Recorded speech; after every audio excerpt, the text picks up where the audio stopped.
AITA for selling the house my stepkids live in a week after my wife passed away. My wife went into hospice the day after Christmas. She passed away before New Year's. Before that, I was taking care of her with help from an in-home care nurse. My wife used to participate in triathlons. She was a beautiful, muscular brute. I don't know what she saw in me, but I'm grateful for whatever it was. She weighed just over 90 pounds when she went into hospice. Her kids lived on the house with us and didn't help. They are young adults, 23 and 25. My sister would drive from her town across the city to help cook and clean. She has her own family and a full-time job, and she did that for her best friend and her brother. My stepkids just made more work for us. They ate food that people from the church brought for us. Then they would leave the casserole out instead of putting the leftovers in the fridge. One time my dog got into it and I spent 3 hours cleaning dog diarrhea up instead of being with Danny.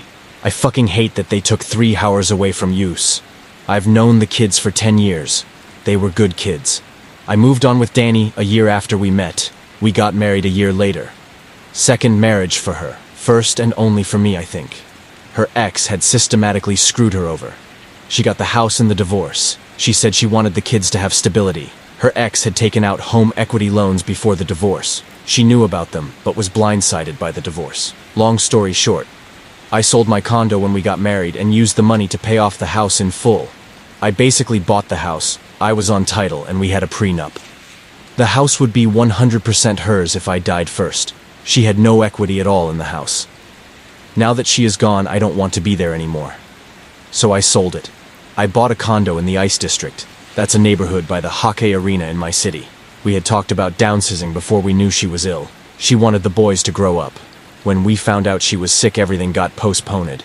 We did not talk about the house or the boys much while we were dealing with her illness. I'd still been considering it since we knew the inevitable was coming. I was going to keep the house for the kids, though. I was just going to take out a mortgage on it and make them pay it, so they got used to the idea of rent and responsibilities. Obviously not on the full value.